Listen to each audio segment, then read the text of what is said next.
Fantasy Hockey Pool Update, 9 moves you need to make in Week 24. Now, this is all relevant through Monday, March 18th, through Sunday, March, and including Sunday, March 24th. Quick side note for those of you who haven't seen this segment before. What I do is I look through different fantasy hockey columns in the Score, TSN, Sportsnet, Fox, ESPN, etc., etc. I pick out my favorite ones, I throw them up on the board, and we talk about them. Moving on. Number 1.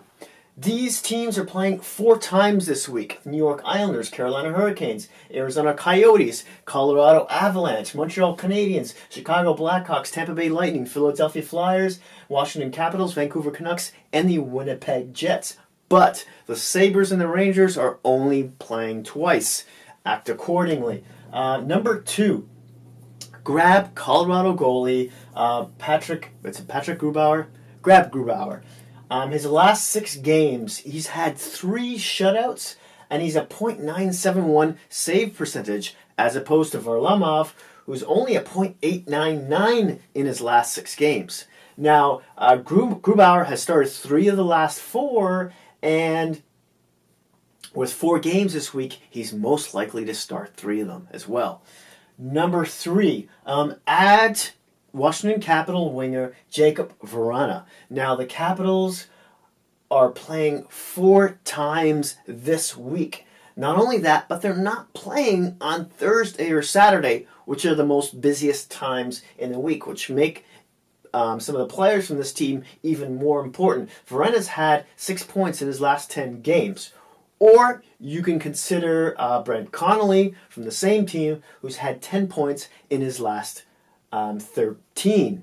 More on that a little bit later. Number 4, pick up Chicago winger Brendan Perlini. He's got 8 goals, 2 assists for 10 points in his last 10 games. 10 games. He's playing a line with Strome and DeBrincat, that second line there, and they're just killing it. Chicago's won like 5 in a row right now. I still don't think they're going to make the playoffs, but the only reason that team is doing really well for the most part is I was going to say resurgence. Is the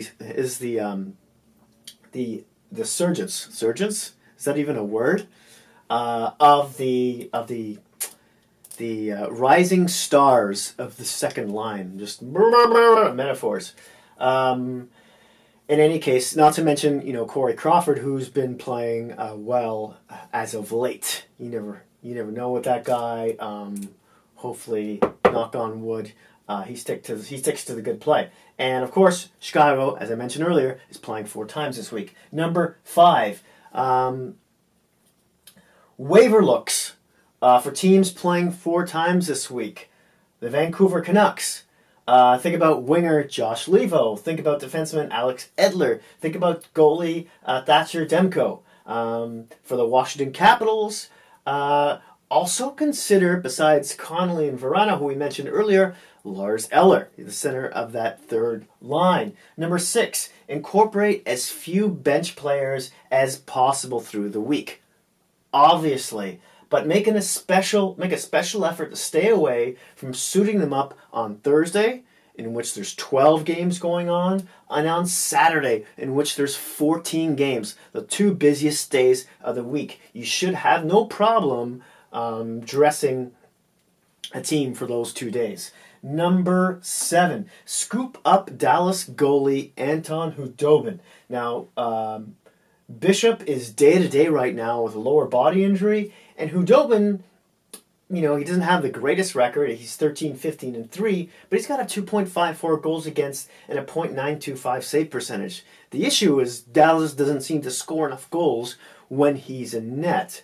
If we're talking, goalies who are going to get the Jennings, goalie tandems who are going to get the Jennings award this season, you're looking at either probably Dallas, Boston, or the New York Islanders. So, and Dallas, these 2 goalies have been consistent throughout the whole year. And keep this in mind as well. Dallas has let in 2 or less goals in the last 7 starts. They have that first wild card spot tightly in their grip at the moment. So, yeah, moving on. Number 8, speaking of Dallas, stream winger Roop Hines. He has 4 goals in his last 3 games, and he's playing mostly on a line with Tyler Sagan and Alexander Radulov. Number 9, and finally, NAB St. Louis Blue winger David Perron. Now, after missing the last 24 games, 24, wow, with an upper body injury, he's had one apple in his return on Saturday versus the Pittsburgh Penguins, a game in which they lost, but he was playing on a line with O'Reilly and Shen, that number 1 line. Little side note here, Tarasenko, 10-day window from his injury is just about up. So if you happen to own him, you're going to want to keep your ear to the ground on that one. That's it. That's all. If you have any, as always, I'd love to hear your thoughts and opinions or anything else you want to vent in the comments section down below. Thank you so much for watching. Hit that like button if you like this video. Smash that subscribe button if you haven't already. And if you happen to have any Hockey Geek friends, please don't feel shy about sharing. Thanks again, and I'll see you soon.